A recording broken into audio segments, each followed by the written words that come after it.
Hey guys, Sean with Long Honeymoon here, coming to you from the idyllic banks of a beautiful lake here in Bridger Teton National Forest.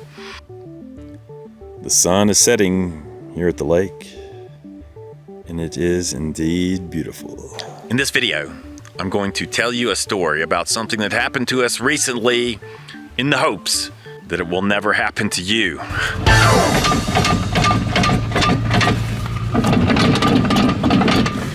First of all, if you ever hear your RV or travel trailer making a noise that sounds like this,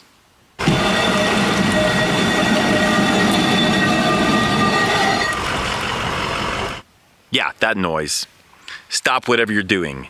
Tow no further, because that noise is a very bad sign indeed.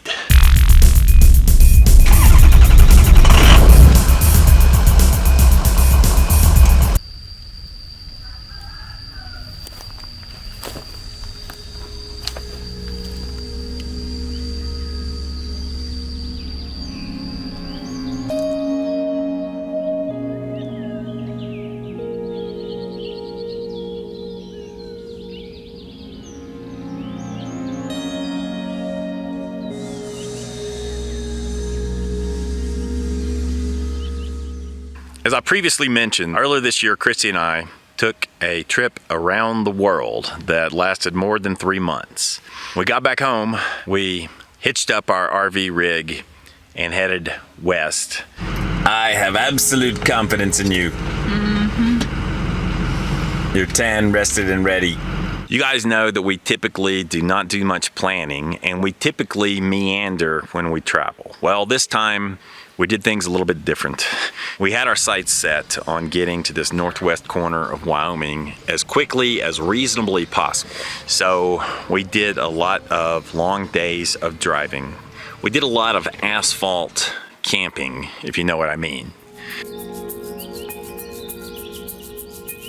in the hopes of getting out here in time to enjoy our favorite time of year. We first noticed a slight issue with our Airstream in a fuel station. Welcome to Love's. It is 11 p.m.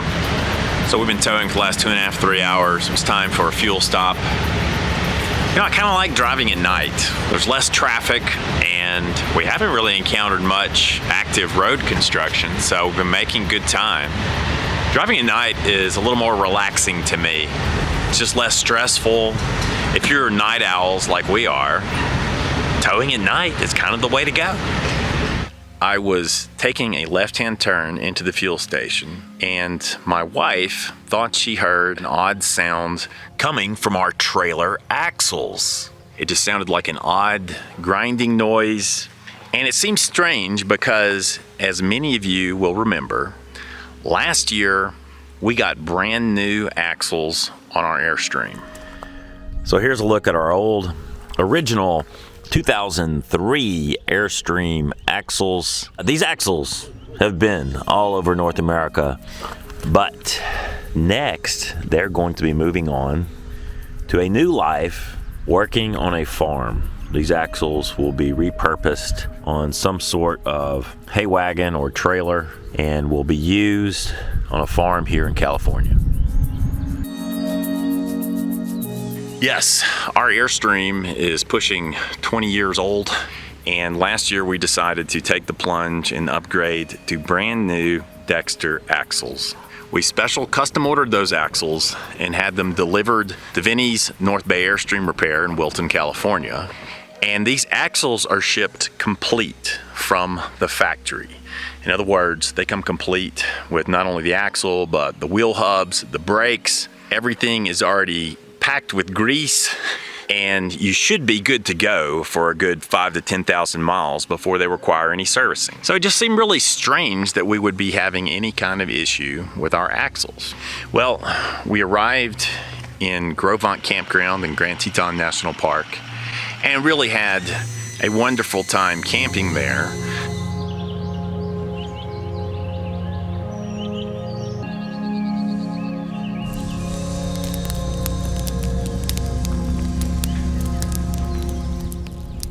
One day we were departing from the Grovant dump station and we heard this strange sound.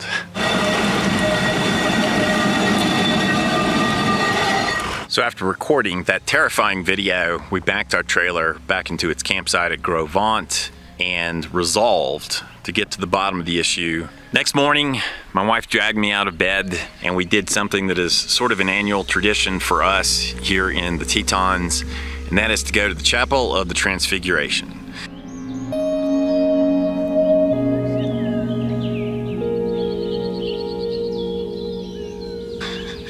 This, for me personally, is a very interesting travel experience, and it's something that I would highly recommend to anyone visiting the Tetons, regardless of whether you're of faith, you're an atheist, you're a Christian, a Buddhist, a Muslim. Doesn't really matter. Wherever we go, anywhere around the world, if there is an interesting gathering of people and cultural celebration, we're gonna go check it out.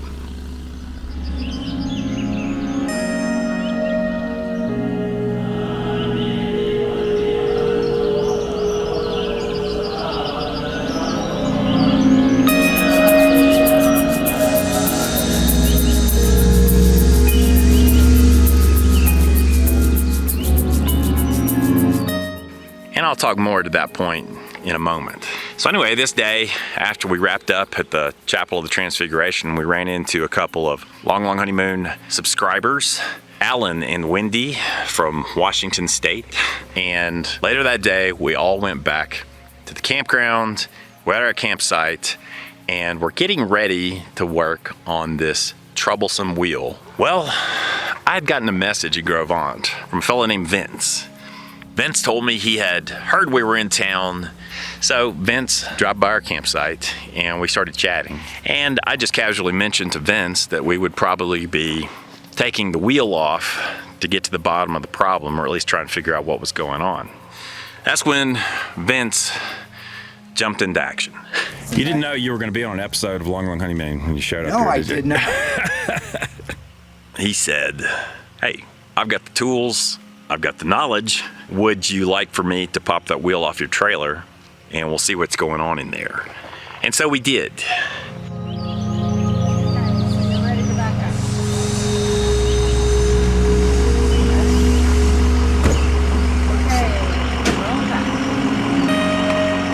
And by the way, guys, this is at least the second or third time in the last month that we've used our little trailer ramp. So if you have a twin axle travel trailer, I strongly encourage you to get a trailer ramp because it's invaluable. It makes lifting a wheel off the ground super simple and safe for everybody involved. And once we lifted the wheel off the ground, it was obvious that we had a severe problem.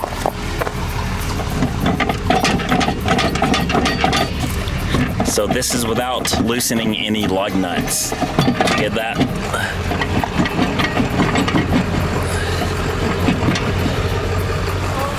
I mean, that is scary. Scary. That is, I mean, that's Almost a disaster. that is a disaster waiting to happen. Well, we removed the wheel from the trailer. Vince popped off the end cap of the axle and we examined inside.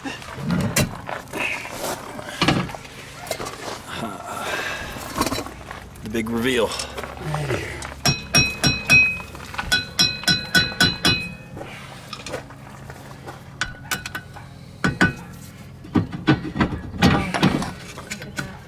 Yeah, your problem's right in here. Yeah. Almost like a Nut came loose. Yeah. That's what I'm thinking.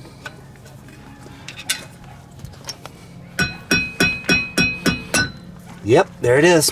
Wow. Your nut almost came off. So now we gotta see what damage is done here. Apparently, for reasons we do not understand, our axle was missing a critical component. What you're missing here, there should be a buddy washer that goes over the top of this, and it should have a pin in it. Right. The kid is MIA. We'll call it the keeper piece of metal that secures and locks the axle nut into place to prevent this very situation from happening. Without the keeper on our cross-country journey from the deep south to the west, our wheel was working its way loose. And indeed, it was on the verge of falling off. It's far from your wheel falling off. Yeah. This far. That's all that was the nut holding on. Wow. Yes. You got lucky. You got lucky. Yeah. If we had towed our trailer a few more miles, there's a good chance that wheel would have flown off. It could have happened on Teton Pass, crossing the mountains. It could have caused a terrible accident for us or from someone else on the road. And certainly it could have caused a lot of damage to our trailer. So it was a bad situation, and we're really thankful that Vince helped us get to the bottom of what was going on. So right now we are towing through the campground on 3 wheels to the amphitheater, where we're going to meet our RV repair technician and hopefully get this problem solved once and for all.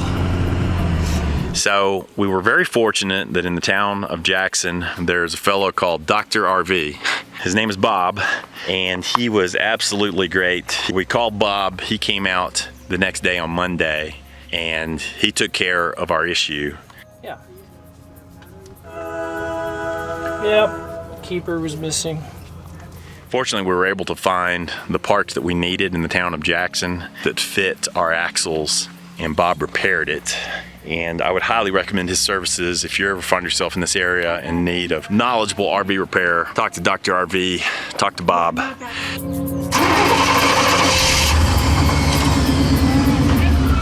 Because he was just great to deal with, very enjoyable to be around. So that's a summation of the axle problem that we had.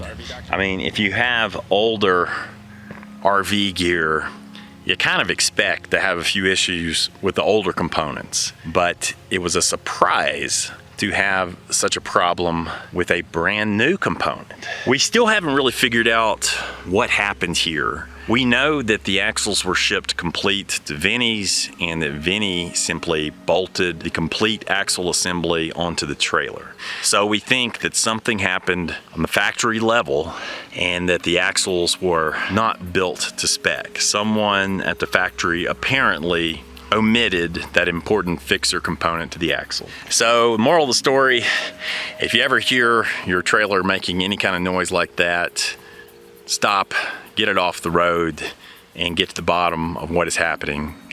Second, even if you have brand new components, you still gotta double check, I'm sorry to say. And in fact, Vinny has told me that in the future, he's going to start inspecting all of these axles as they come from the factory to ensure that all the components are included.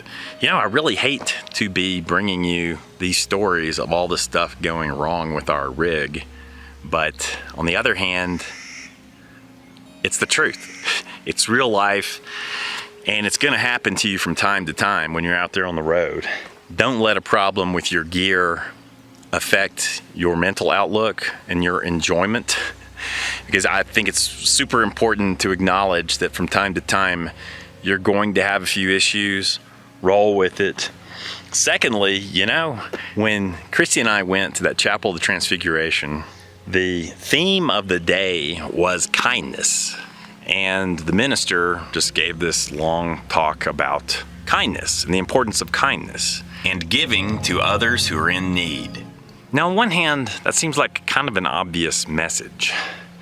Of course, we all need to be kind. But on the other hand, in today's social media climate, every day we are bombarded with images and words of people who are being unkind. And so I thought it was kind of interesting that on the very day that we heard that message about kindness, that Vince demonstrated kindness in dealing with us. And I could tell from talking to Vince and getting to know him, this is just his natural character. You are the third person in this campground that so far I've helped out. We get a lot of messages from people who are worried about safety, they're worried about theft, but in my experience, Certainly, if you are in campgrounds in a national park or national forest setting, you're more likely to encounter wonderfully kind people than you are the reverse. Finally, I want to wrap up talking briefly about that time we spent at the Chapel of the Transfiguration in the Tetons. For me, whenever we travel, if we're in an area and there is an interesting cultural experience to be had, like the chapel, I'm going to go do it. And I sincerely view these opportunities through that lens. In fact, I have to tell you about one of the most spectacular travel experiences we had this year. Some of you have asked for stories from our around the world trip. Well, here's one that I think really ties in to what happened to us in Gros Ventre and our time at the Chapel of the Transfiguration. Christy and I were in Luang Prabang, Laos. Luang Prabang is a relatively small town that is a UNESCO World Heritage Site because it contains so many wonderful historic Buddhist temples. And these temples are still going strong today and are populated by many hundreds of Buddhist monks. Well, they have a tradition in Luang Prabang called the alms offering. Good morning. Roosters are crowing everywhere throughout town. For some reason, I am up and at 'em, going to the alms offering here in Luang Prabang. So the alms offering begins every morning, 5:30 a.m. And the whole procession takes probably 45 minutes, maybe an hour tops. But you have a procession of hundreds of monks who walk out of the temple through the community, and people come out and support them with gifts.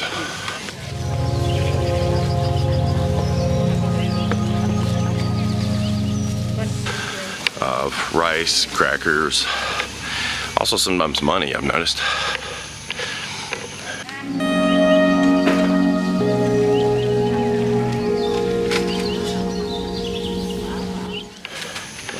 And then as the monks continue receiving the gifts, eventually they start giving things back to the community.